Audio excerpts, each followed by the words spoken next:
Good afternoon, my name is Forrest Goff. Today I'll be talking about provisioning DigitalOcean droplets. Start off, let's go over our outline. I'll be going over the project scope, network objectives and benefits, network diagrams, and then we'll get into a demo of the Ansible script. Start off, our project scope. The goal of this project is to create and provision two separate DigitalOcean droplets with WordPress automatically using only Ansible. The entire process will be automated for easy repeatability, and the Ansible script will be ran from a local CentOS 7 server that will act as the Ansible controller. And for our network objectives and benefits, one of our biggest objectives is to keep the network secure. The system architecture must be designed around preventing unauthorized access. In order to do so, authorized users will have secure access to the web applications. Reliability. By utilizing DigitalOcean, which provides a 99.99% uptime for droplets, we'll be able to ensure that users have system access most of the time. For scalability, the system architecture must be able to improve and evolve over time, instead of needing to start from scratch every time it needs to be upgraded, without affecting overall performance. And flexibility. The system must be able to withstand as much as the client needs during peak usage times. By designing the system to be able to add additional droplets whenever needed, this is possible without redesigning the network. Now for our first network diagram, you can see that there is the CentOS 7 Ansible controller, the DigitalOcean cloud provider, and Droplet 1 and Droplet 2. So you're going to run the Ansible script from the CentOS 7 Ansible controller.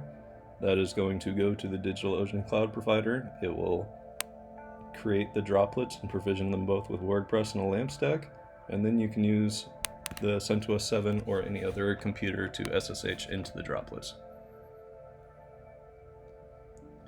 For a little bit more advanced of exactly how it's created, we have our user here.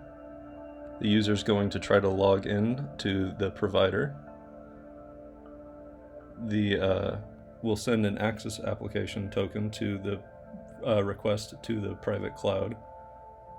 The private cloud will check for token authorization, and then it will send a token request from the user to the security token provider.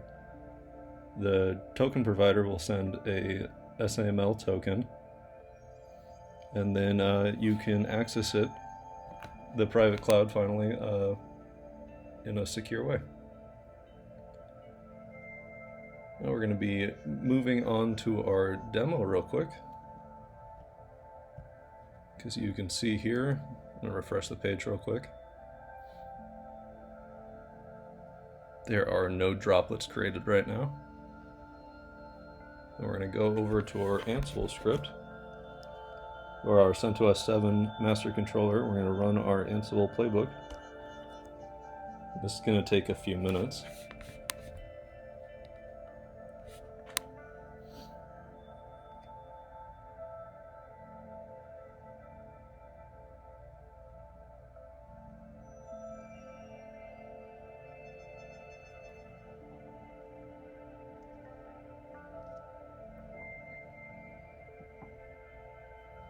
So right now it's properly connected to the DigitalOcean server, and it is using the API access token, and it's starting to create the new droplets.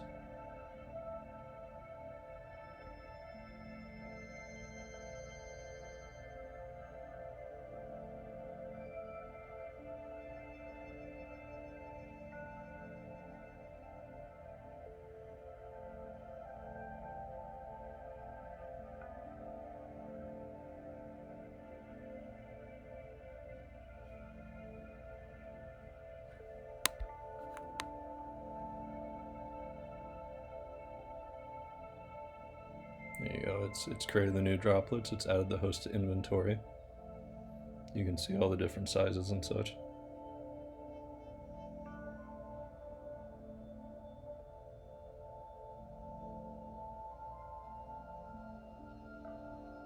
Now we're pausing it to give the script ample time to actually provision those droplets and make sure they properly restarted. So now if we go over here and refresh,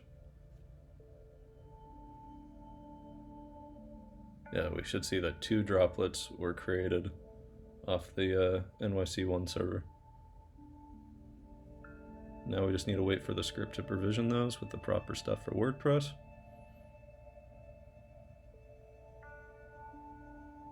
And if you don't pause for a certain amount of time, 75 seconds might be a little bit too much, but it can improperly download the items. Mainly the lamp stack, and it can mess up and not properly work.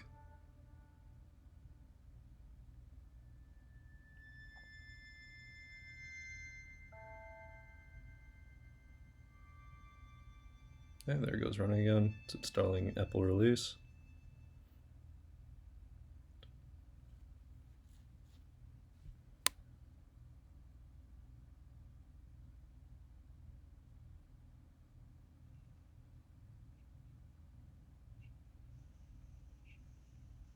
Should be getting ready to enable the PHP, updating and downloading PHP.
There we go. Now it's going to install the lamp stack now that PHP is updated.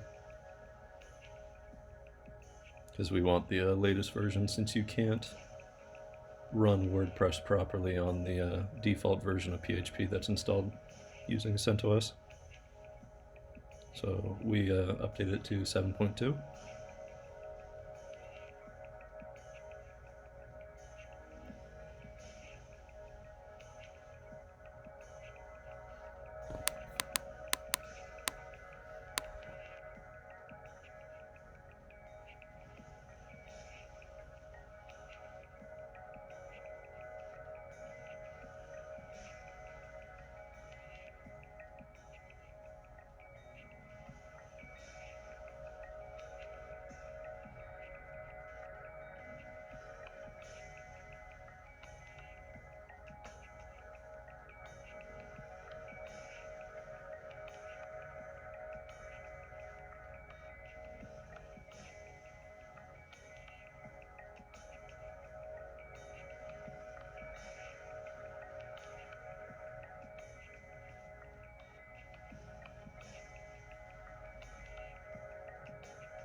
Okay, we're starting Apache. Starting and enabling MariaDB.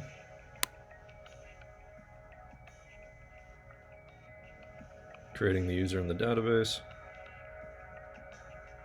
Creating the database and reloading the privileges. Now we're going to go and download WordPress. Unzipping the WordPress onto the droplets.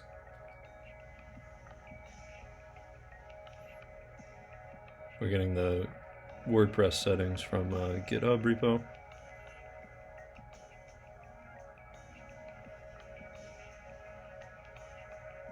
I'm going to go ahead and disable SE Linux. And restarting the droplets for all those changes to take effect properly.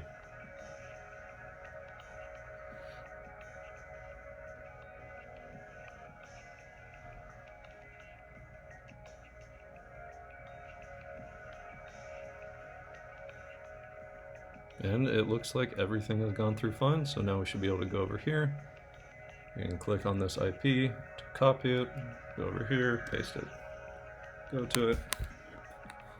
As you see, we're now on the welcome page for WordPress, so we can just give it a site title, test, username fmgoff, password sure, and there we go. And install WordPress, save, log in.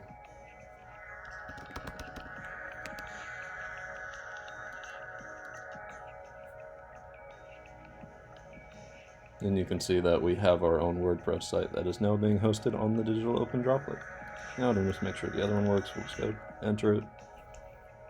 It also works fine as well, so both of those were provisioned and set up correctly. Anyway, once again, my name is Forrest Goff. Thank you for your time today, and I hope you have a nice night.